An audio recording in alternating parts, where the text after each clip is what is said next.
ಎಲ್ಲರಿಗೂ ನಮಸ್ಕಾರ. ನಮಸ್ಕಾರ ಹೇಳುವ ಮನಸ್ಥಿತಿ ಕೂಡ ನನಗೆ ಈ ಸಂದರ್ಭದಲ್ಲಿ ಇಲ್ಲ.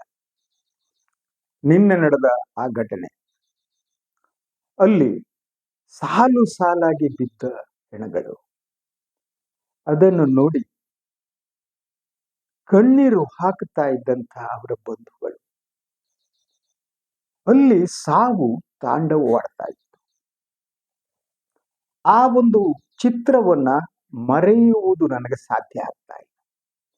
ನಿನ್ನೆಯಿಂದ ಇದರಿಂದ ಹೊರಗಡೆ ಬರೋದಕ್ಕೆ ಯತ್ನ ಮಾಡಿದ್ರು ಬರೋದಕ್ಕೆ ಸಾಧ್ಯ ಆಗ್ತಾ ಇಲ್ಲ. ಬೆಳಿಗ್ಗೆ ಹಾಗೇನೆ ನೋಡ್ತಾ ಇರುವ ಸಂದರ್ಭ. ಸೊ ಈ ಮಾತುಗಳನ್ನ ಹೇಳುವಾಗ ನಾನು ಒಂದು ವಿಚಾರವನ್ನ ಮೊದಲೇ ಸ್ಪಷ್ಟಪಡಿಸಬೇಕು.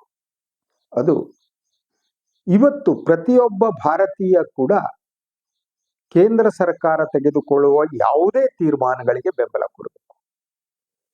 ಮೋದಿ ಮತ್ತು ಅಮಿತ್ ಶಾ ಅವರು ತೆಗೆದುಕೊಳ್ಳುವ ತೀರ್ಮಾನ ಏನಿದೆ ಅದಕ್ಕೆ ಬೆಂಬಲ ಕೊಡಬೇಕು. ಈ ವಿಚಾರದಲ್ಲಿ ರಾಜಕೀಯ ಮಾಡಿಕೊಡುದು, ಇದು ನಾನು ಮೊದಲು ಸ್ಪಷ್ಟಪಡಿಸೋ ವಿಚಾರ. ಸೊ ಅದರ ಜೊತೆಗೆ ನನಗೊಂದು ಸಣ್ಣ ಆಶಾವಾದ ಇವತ್ತು ಕಂಡಿದ್ದು ಯಾವುದು ಅಂದ್ರೆ, ಜಮ್ಮು ಕಾಶ್ಮೀರದ ಜನ ಸ್ವಯಂ ಪ್ರೇರಿತರಾಗಿ ನಿನ್ನೆಯ ಘಟನೆಯನ್ನ ಖಂಡಿಸಿ ಬಂದ್ಗೆ ಕರೆ ನೀಡಿದ್ದು, ಈ ಬಂದ್ಗೆ ಅತ್ಯುತ್ತಮ ಪ್ರತಿಕ್ರಿಯೆ ದೊರಕಿತ್ತು. ಹಾಗೆಯೇ ನಿನ್ನ ರಾತ್ರಿನೇ ಜಮ್ಮು ಕಾಶ್ಮೀರದ ಜನ ತಮ್ಮ ಕೈಯಲ್ಲಿ ಮೇಣದ ಬತ್ತಿಯನ್ನ ಹಿಡಿದು ಮೌನವಾಗಿ ರೋದಿಸ್ತಾ ಸಾಗಿತ್ತು. ಇದು ನನಗೆ ಒಂದು ಆಶಾವಾದವನ್ನ ಮೂಡಿಸುತ್ತೆ. ಸೊ ಈ ದೇಶ ಏನಿದೆ, ಈ ದೇಶ ಈ ಸಂಕಷ್ಟದಿಂದ ಹೊರಗೆ ಬರುತ್ತೆ ಅಂತ ಅನ್ನಿಸುವುದಕ್ಕೆ ಈ ಒಂದು ಬೆಳವಣಿಗೆಗಳು ಕೂಡ ಕಾರಣ.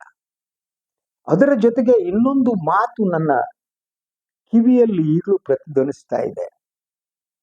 ಈ ಒಂದು ಹತ್ಯಾಕಾಂಡ ನಡೀತಾ ಇದ್ದ ಸಂದರ್ಭದಲ್ಲಿ ರೋಧಿಸುತ್ತಿದ್ದ ಮಹಿಳೆಯರಿಗೆ ಸ್ಥಳೀಯರು ಸಮಾಧಾನ ಹೇಳಿದ್ದು, ನಾವಿದ್ದೇವೆ ನಾವಿದ್ದೇವೆ ನಾವಿದ್ದೇವೆ ನಿಮ್ಮ ಜೊತೆ, ಹೆದರಬೇಡಿ, ಭಯಪಡಬೇಡಿ. ಈ ವಿಶ್ವಾಸ ತುಂಬುವ ಕೆಲಸ ಆಗ್ಬೇಕಾಗಿತ್ತು. ಆ ಕೆಲಸವನ್ನ ಸ್ಥಳೀಯರು ಮಾಡಿದ್ದು, ಅದು ಕೂಡ ನನಗೆ ಈ ದೇಶ ಕಾಶ್ಮೀರದ ಭವಿಷ್ಯ ಏನಿದೆ ಅದು ಮಂಕಾಗುವುದಕ್ಕೆ ಅಲ್ಲಿನ ಜನ ಬಿಡಲ್ಲ ಅನ್ನೋ ಒಂದು ವಿಶ್ವಾಸ ಮೂಡಿಸಿತ್ತು.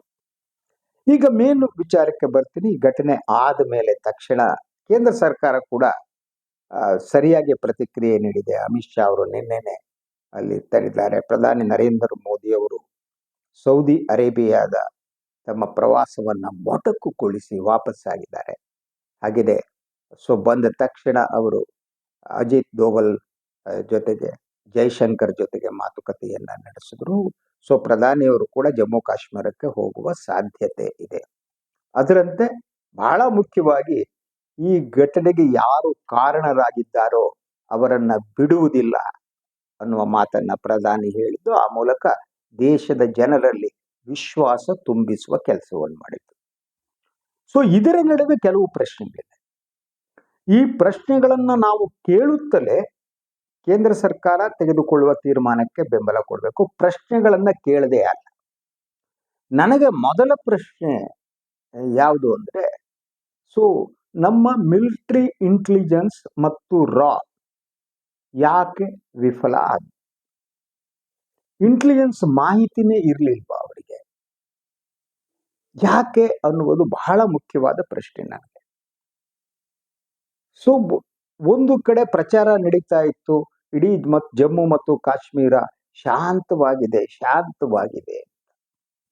ಈ ಶಾಂತವಾಗಿದೆ ಅಂತ ಹೇಳುವಾಗಲೂ ನಮಗಿರಬೇಕಾದ ನೆನಪು ಅಂದರೆ ಪಕ್ಕದಲ್ಲಿರುವ ಪಾಕಿಸ್ತಾನ. ಅದು ಯಾವ ಸಂದರ್ಭದಲ್ಲಾದರೂ ಏನಾದರೂ ಮಾಡುತ್ತೆ ಅನ್ನುವ ಅರಿವಿದ್ದು ಅದಕ್ಕೆ ಪೂರಕವಾಗಿ ಇಂಟೆಲಿಜೆನ್ಸ್ ಕೆಲಸ ಮಾಡಬೇಕಾಗಿತ್ತು. ಯಾವಾಗ ಪಾಕಿಸ್ತಾನದ ಸೇನಾ ಮುಖ್ಯಸ್ಥ 3 ದಿನಗಳ ಹಿಂದೆ ಆಡಿರುವ ಮಾತು, ಅದೇ ಒಂದು ಮುನ್ಸೂಚನೆ ಸಾಮಾನ್ಯ ಜನರಿಗೂ ಅರ್ಥ ಇತ್ತು. ಆಸಿಫ್ ಮುನೀರ್ ಹೇಳಿಕೆ, ಆ ಹೇಳಿಕೆಯನ್ನ ನಮ್ಮ ಇಂಟೆಲಿಜೆನ್ಸ್ ಆಫೀಸರ್ ಕೇಳಿದ್ರೆ ತಕ್ಷಣ ಅವರು ಜಮ್ಮು ಮತ್ತು ಕಾಶ್ಮೀರದಲ್ಲಿ ಕಾರ್ಯೋನ್ಮುಖರಾಗಬೇಕಾಗಿತ್ತು, ಮಾಹಿತಿಯನ್ನು ಸಂಗ್ರಹಿಸಬೇಕಾಗಿತ್ತು. ಏನಂದ್ರು ಆಸಿಫ್ ಮುನೀರ್? ಸೊ ಪಾಕಿಸ್ತಾನದ ಏನು ಬೇರೆ ದೇಶದಲ್ಲಿರುವ ಪಾಕಿಸ್ತಾನಿಯರನ್ನು ಉದ್ದೇಶಿಸಿ ಮಾತನಾಡ್ತಾ ಅವರು ಹಿಂದೂ ಮುಸ್ಲಿಮರ ನಡುವೆ ಒಂದು ಒಡಕನ್ನ ಉಂಟು ಮಾಡುವುದಕ್ಕೆ ಯತ್ನ ಮಾಡಿದ್ರು. ನಮ್ಮದು ಶ್ರೇಷ್ಠ ಧರ್ಮ ಅಂದ್ರು, ಕುರಾನ್ ಬಗ್ಗೆ ಮಾತಾಡ್ತಾ ಅಂದ್ರು, ಇಂಡಿಯಾದ ಪಾರ್ಟಿಷನ್ ಬಗ್ಗೆ ಮಾತಾಡಿದ್ರು, ಹಿಂದೂಗಳನ್ನ ದೂಷಿಸಿದ್ರು. ಅದರ ಜೊತೆಗೆ ಜಮ್ಮು ಕಾಶ್ಮೀರ ತಮ್ಮ ಕೊರಳ ಬಳ್ಳಿ ಅನ್ನುವ ರೀತಿಯ ಶಬ್ದಗಳನ್ನು ಬಳಸಿದ್ರು. ಅದೇ ಎಚ್ಚರಿಕೆಯ ಗಂಟೆ ಆಗಿತ್ತು. ಈ ಪಾಕಿಸ್ತಾನ ಸೈನ್ಯ ಏನನ್ನೋ ಮಾಡುವುದಕ್ಕೆ ಹೊರಟಿದೆ ಅನ್ನುವುದು ನಮ್ಮ ಇಂಟೆಲಿಜೆನ್ಸ್ಗಳಿಗೆ ಅನಿಸ್ಬೇಕಾಗಿತ್ತು. ಯಾಕಂದ್ರೆ ಅವ್ರು ಮಾತನಾಡುವಾಗ ಹೇಳಿದ ಇದೊಂದು ಮುನ್ಸೂಚನೆ ಆಗಿತ್ತು. ಅಲ್ಲಿರುವ ಟೆರರ್ ಗುಂಪಿಗೆ ಒಂದು ಸೂಚನೆಯನ್ನ ಆಸಿಫ್ ಮುನೀರ್ ಕೊಟ್ಟಿದ್ರು. ನಮ್ಮ ಕೊರಳ ಬಳ್ಳಿ ಅಂತ ಅನ್ನುವ ಮೂಲಕ ನೀವು ಕಾಶ್ಮೀರಕ್ಕೆ ಹೋಗಿ ಅನ್ನುವ ಸೂಚನೆ ಅದಾಗಿತ್ತು.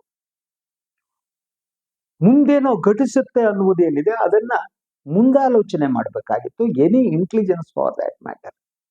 ನನಗೆ ನಮ್ಮ ಇಂಟೆಲಿಜೆನ್ಸ್ ಫೇಲ್ಯೂರ್ ದಿನದಿಂದ ದಿನಕ್ಕೆ ನಮ್ಮ ಕಣ್ಣು ಮುಂದೆ ರಾಚುತ್ತಾ ಇದೆ. ನಾನು ಈ ಮೊದಲೇ ಹೇಳಿದೆ, ನೀವು ಯಾವಾಗ ಬಾಂಗ್ಲಾದೇಶದಲ್ಲಿ ನಡೆದ ಘಟನೆ ಶೇಖ್ ಹಸೀನಾ ವಿರುದ್ಧದ ಇತ್ತು, ಆ ಸಂದರ್ಭದಲ್ಲೂ ಕೂಡ ನಮ್ಮ ಇಂಟೆಲಿಜೆನ್ಸ್ ಫೇಲ್ಯೂರ್ ಆಗಿತ್ತು. ನಮ್ಮ ನಾವೇ ಬೆಳೆಸಿದ ಬಾಂಗ್ಲಾದೇಶದಲ್ಲಿ ಹೀಗಾಗುತ್ತೆ ಅನ್ನುವ ಅರಿವು ಭಾರತಕ್ಕೆ ಇರಬೇಕಾಗಿತ್ತು. ಇಂಟೆಲಿಜೆನ್ಸ್ ಆ ಕೆಲಸ ಮಾಡಬೇಕಾಗಿತ್ತು. ಅಲ್ಲೂ ಮಾಡಿಲ್ಲ, ಇಲ್ಲೂ ಮಾಡಿಲ್ಲ. ಸೊ ಯಾವಾಗ ಆಸಿಫ್ ಮುನೀರ್ ಮತ್ತು ಪಾಕಿಸ್ತಾನದ ಸೈನ್ಯ ಮತ್ತು ಕಾಶ್ಮೀರದ ಸ್ಥಿತಿ ಎರಡನ್ನ ನೀವು ಅವಲೋಕಿಸಿ ನೋಡಿದ್ರೆ ಸತ್ಯ ಗೊತ್ತಾಗುತ್ತೆ. ಆಸಿಫ್ ಮುನೀರ್ ಅವರ ಒಂದು ಗೇಮ್ ಪ್ಲಾನ್, ಪಾಕಿಸ್ತಾನದ ಗೇಮ್ ಪ್ಲಾನ್, ಅದಕ್ಕೆ 2-3 ಕಾರಣಗಳಿದ್ದು.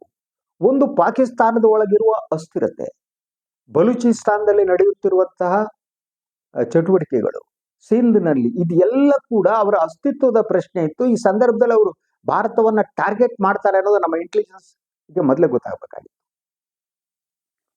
ಅದಕ್ಕೆ ಬೇಕಾಗಿ ಪ್ರತಿಕ್ರಿಯಿಸುವುದೇನಿದೆ ಅದು ಬಹಳ ಮುಖ್ಯವಾದ್ದು.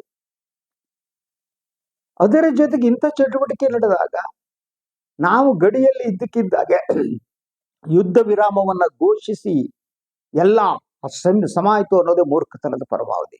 ಪಾಕಿಸ್ತಾನ ಎಂದೂ ಸರಿಯಾಗುವ ರಾಷ್ಟ್ರ ಅಲ್ಲ. ಇದರ ಅರಿವಿಲ್ವಾಗಿದ್ರೆ ಅದರ ಜೊತೆಗೆ ಜಮ್ಮು ಕಾಶ್ಮೀರದಲ್ಲಿ ಭಾರತ ನಡೆಸುತ್ತಿರುವ ಅಭಿವೃದ್ಧಿ ಕಾರ್ಯಕ್ರಮಗಳಿಂದ ಅವರ ಹೊಟ್ಟೆ ಉರಿಯೋದಕ್ಕೆ ಪ್ರಾರಂಭ ಆಗಿತ್ತು. ಯಾಕಂದ್ರೆ ಪಕ್ಕದಲ್ಲಿ ಏನು ಪಾಕ್ ಆಕ್ರಮಿತ ಕಾಶ್ಮೀರ ಇದೆ, ಅವರು ಕೂಡ ಭಾರತ ಕಾಶ್ಮೀರದಲ್ಲಿ ಹಿಂಗಾಗ್ತಾ ಇದೆ, ನಾವು ಆ ಕಡೆ ಸೇರ್ಬೇಕು ಅನ್ನೋ ಭಾವನೆ ಅಲ್ಲೂ ಪ್ರಾರಂಭ. ಅದನ್ನು ತಡೆಯೋದಕ್ಕೆ ಅವ್ರಿಗೆ ಬೇರೆ ದಾರಿ ಕಾಣ್ತಾನೆ ಇರಲಿಲ್ಲ. ಅಂತ ಸಂದರ್ಭದಲ್ಲಿ ಒಂದು ದುಷ್ಟ ಒಂದು ಗೇಮ್ ಪ್ಲಾನ್ ಅನ್ನ ಅವರು ಹಾಕೋತಾರೆ ಅನ್ನೋ ಅರಿವು ಏನಿದೆ ಅದು ಇರಬೇಕಾಗಿತ್ತು. That is why I calling it as a failure of our intelligence agency. Ajit Doval ಏನ್ ಮಾಡ್ತಿದ್ದಾರೆ ಅಂತ ಗೊತ್ತಾಗಲ್ಲ. ಸೊ ಅಜಿತ್ ದೋವಲ್ ಒಂದು ಹೇಳಿಕೆ ಕೊಟ್ಟಿದ್ರು, ನೀವು ನೆನಪು ಮಾಡ್ಕೊಳ್ಳಿ. ಏನು ಅಂದ್ರೆ, ಸೊ ಯಾವಾಗ ನಡೆದಂತ ಪುಲ್ವಾಮಾ ಅಟ್ಯಾಕ್ ಇರ್ಬೋದು ಮತ್ತು ಅದರ ಮೊದಲಿನ 2008ರಲ್ಲಿ ನಡೆದ ದಾಳಿ ಪ್ರಕರಣ ಇರ್ಬೋದು, ಅಂತಹ ಇನ್ನೊಂದು ದಾಳಿ ನಡೆದರೆ ಪಾಕಿಸ್ತಾನವನ್ನ 4 ಹೋಳಾಗಿ ಮಾಡ್ತೀವಿ, ಎಚ್ಚರಿಕೆ ಎಂದರು ಅಜಿತ್ ದೋವಲ್. ಸೊ ಭಾರತೀಯ ಸೈನಿಕರ ಒಂದು ತಲೆ ಹೋದ್ರೆ 10 ತಲೆಯನ್ನ ವಾಪಸ್ ತರ್ತೀನಿ ಅಂದ್ರು ನಮ್ಮ ಪ್ರಧಾನಿ. ಈ ಸಂದರ್ಭದಲ್ಲಿ ನಾನು ಇದನ್ನ ನೆನಪು ಮಾಡಿಕೊಡೋದಕ್ಕೂ ನನಗೆ ದುಃಖ ಆಗುತ್ತೆ. ಆದರೆ ದೇಶ ಮುಖ್ಯ. ದೇಶದ ನಂತರ ಮೋದಿ, ಅಮಿತ್ ಶಾ, ಅಜಿತ್ ದೋವಲ್.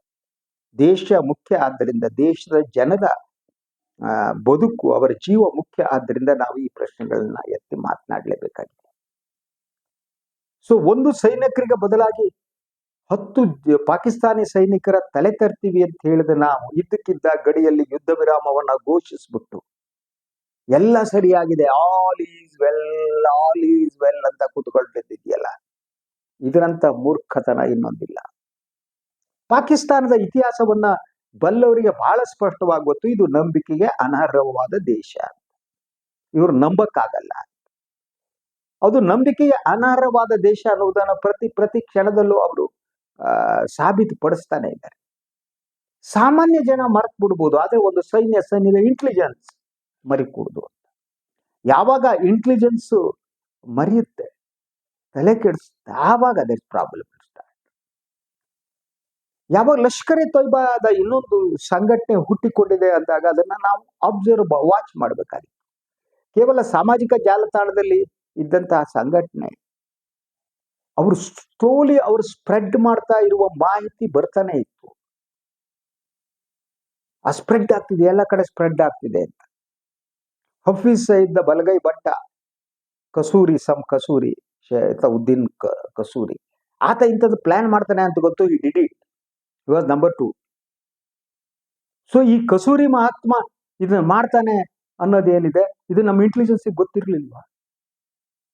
ಅವನು ಪ್ಲಾನ್ ಮಾಡಿ ಎಲ್ಲ ಮಾಡ್ತಾ ಇದ್ದ. ಅದ್ರ ಜೊತೆಗೆ ಅವ್ರು ಕಾಯ್ತಾ ಇದ್ರು 2-3 ಕಾರಣಗಳಿಗಾಗಿ. ದ ಟೈಮಿಂಗ್ ಅಂತಾರೆ. ಈ ಟೆರರಿಸ್ಟಿಗೆ ಒಂದು ಟೈಮಿಂಗ್ ಇರುತ್ತೆ, ನಮ್ಮ ಇಂಟೆಲಿಜೆನ್ಸ್ನವ್ರಿಗೆ ಯಾಕೆ ಟೈಮಿಂಗ್ ಇರಲಿಲ್ಲ? ಏನ್ ಟೈಮಿಂಗು? ಒಂದು, ಇಡೀ ಕಾಶ್ಮೀರ ವಿಚಾರವನ್ನ ಇಂಟರ್ನ್ಯಾಷನಲೈಸ್ ಮಾಡುವುದಕ್ಕಾಗಿ ಅಮೆರಿಕಾದ ವೈಸ್ ಪ್ರೆಸಿಡೆಂಟ್ ಭಾರತಕ್ಕೆ ಬಂದಂತ ಸಂದರ್ಭ, ಭಾರತದ ಪ್ರಧಾನಿ ಅವರು ಸೌದಿ ಅರೇಬಿಯಾ ಮುಸ್ಲಿಂ ರಾಷ್ಟ್ರಕ್ಕೆ ಹೋದಂತ ಸಂದರ್ಭ, ಅದರ ಜೊತೆಗೆ ಜಮ್ಮು ಕಾಶ್ಮೀರದಲ್ಲಿ ಏನು ಪ್ರವಾಸಿಗರ ಪ್ರವಾಹವೇ ಹರಿದು ಬರ್ತಾ ಇದ್ದಂತ ಸಂದರ್ಭ, ಇದನ್ನೆಲ್ಲ ಸೇರಿಸಿ ಆಯ್ಕೆ ಮಾಡಿಕೊಂಡದ್ದು ಪಾಕಿಸ್ತಾನದ ಸೈನ್ಯ ಮತ್ತು ಅವರ ಸಾಕು ಮಕ್ಕಳಿದಾರಲ್ಲ ಈ ಟೆರರಿಸ್ಟ್ಗಳು. ಸೊ ಇದ್ರ ಬಗ್ಗೆ ನಾವು ಎಚ್ಚರಿಕೆ ವಹಿಸ್ಬೇಕಾಗಿತ್ತಲ್ವಾ? ನಾವ್ಯಾಕೆ ಎಚ್ಚರಿಕೆ ವಹಿಸಿಲ್ಲ? ಇಂಟೆಲಿಜೆನ್ಸ್ ಇನ್ಪುಟ್ ನಮಗೆ ಬಂದೇ ಇಲ್ವಾ? ಯಾಕೆ? ಈ ಬಗ್ಗೆ ಅಜಿತ್ ದೋವಲ್ ಹಾಗೂ ಉತ್ತರ ಕೊಡ್ಬೇಕು. ಇದಕ್ಕೆ ದೇಶದ ಜನಕ್ಕೆ ಉತ್ತರ ಕೊಡ್ಬೇಕಾದ ಅವ್ರ ಕರ್ತವ್ಯ. ಇಡೀ ದೇಶಕ್ಕೆ ಗಾಯ ಆಗಿದೆ, ಹೃದಯಕ್ಕೆ ಗಾಯ ಆಗಿದೆ, ಸಾಮಾನ್ಯ ಜನರಿಗೆ ಗಾಯ ಆಗಿದೆ, ದುಃಖ, ನೋವು, ಅಸಹಾಯಕತೆಯಲ್ಲಿ ಜನ ಇದ್ದಾರೆ. ಸುರಕ್ಷಿತವಾಗಿ ದೇಶದಲ್ಲಿ ಬದುಕಕ್ಕೆ ಆಗಲ್ವಾ ಅನ್ನೋ ಸ್ಥಿತಿ ಬಂದಿದೆ. ರಜಾ ದಿನಗಳಲ್ಲಿ ಕಳೆಯೋದಕ್ಕೆ ಜಮ್ಮು ಅಂಡ್ ಕಾಶ್ಮೀರ ಏನಿದೆ ಅದು ಸ್ವರ್ಗ ಅಂತ ಹೋದ ಜನ ಅವ್ರನ್ನ ಸಾವಿನ ಮನೆಗೆ ಅಟ್ಟು ಬಿಟ್ಟಿರಲ್ಲ. ಹೋಗುವಾಗ ಹೆಂಡತಿ, ಮಕ್ಕಳು, ಗಂಡ 3 ಜನ ಹೋದಾಗ ವಾಪಸ್ ಬರುವಾಗ ಗಂಡನೇ ಇಲ್ಲ. ಒಂದು ನಿಮಿಷ ಆ ದೃಶ್ಯವನ್ನ ಆಲೋಚನೆ ಮಾಡಿ. ಎಲ್ಲ ಇಡೀ ಕುಟುಂಬ ಸಂತೋಷದಲ್ಲಿ ನಲಿದಾಡ್ತಾ ವಿಮಾನವನ್ನ ಹತ್ತಿ ಕಾಶ್ಮೀರಕ್ಕೆ ಇಳಿದ್ರು. ಕಾಶ್ಮೀರದ ಆ ಪ್ರಕೃತಿ ಏನಿದೆ ಅದರ ನಡುವೆ ಲೀನವಾದರು.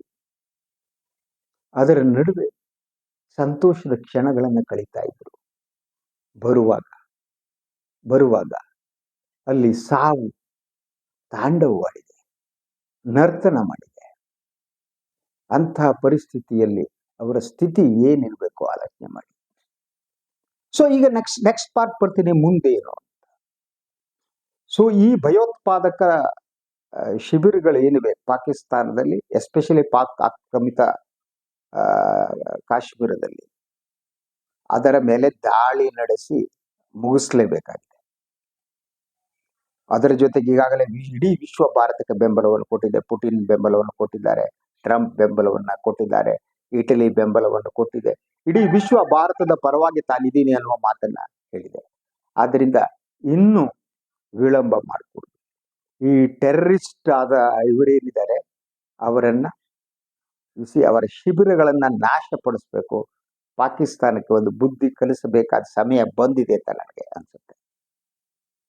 ಬಹಳಷ್ಟು ಜನರದ್ದು ಅದೇ ಮಾತು. ಭಾರತದ ಸೈನ್ಯ ಯಾಕಿರ್ಬೇಕು?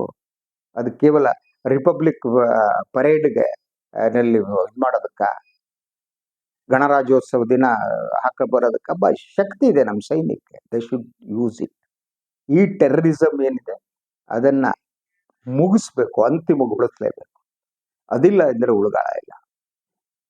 ಈಗಲೂ ಯೋಚನೆ ಮಾಡಿ, ಆ ಮುಗ್ಧ ಜನರ ಏನಿದ್ದಾರೆ ಪ್ರವಾಸಿಗರ, ಅವರ ಮನಸ್ಥಿತಿ ಹೇಗಿರ್ಬೇಕು? ಈ ಕುಟುಂಬಗಳು ಕಳೆದುಕೊಂಡವಲ್ಲ, ಅವ್ರ ಮನಸ್ಥಿತಿ ಹೇಗಿರ್ಬೋದು? ಎಂತಹ ದುಷ್ಟತನ ಇವರು. Once for all they will have to finish. It should be closed. ವಿಶ್ವ ಏನೇ ಆಗಲಿ, ಈ ಟೆರರಿಸಂ ಆಕ್ಟ್ ಏನಿದೆ, it should be condemned and finish it. ನಮ್ಗೆ ಆ ಶಕ್ತಿ ಇದೆ ಅಂತ ನಾನು ನಂಬಿದ್ದೇನೆ. Will have to do that. ಈ ಭಯೋತ್ಪಾದಕ ಚಟುವಟಿಕೆಯನ್ನ ನಿಲ್ಲಿಸದಿದ್ರೆ ನಮ್ಮಂತ ಹೇಡಿಗಳು ಇನ್ಯಾರು ಇಲ್ಲ. ಇದು ಇವತ್ತಿನ ಸುದ್ದಿ ವಿಶ್ಲೇಷಣೆ. ಇನ್ನೊಂದು ವಿಚಾರದೊಂದಿಗೆ ಮಾತು ಬರ್ತೀನಿ. ನನ್ನ ವಾಹಿನಿಯನ್ನು ಲೈಕ್ ಮಾಡಿ, ಸಬ್ಸ್ಕ್ರೈಬ್ ಮಾಡಿ, ಬೆಲ್ ಐಕಾನ್ ಪ್ರೆಸ್ ಮಾಡೋದಕ್ಕೆ ಮರಿಬೇಡಿ. ಹಾಗೆ ಸಾಧ್ಯ ಆದರೆ ಸಹಾಯ ಮಾಡಿ. ಸ್ವತಂತ್ರ ಪತ್ರಿಕೋದ್ಯಮಕ್ಕೆ ತಮ್ಮ ಬೆಂಬಲ ಸದಾ ಇರಲಿ. ಎಲ್ಲರಿಗೂ ನಮಸ್ಕಾರ.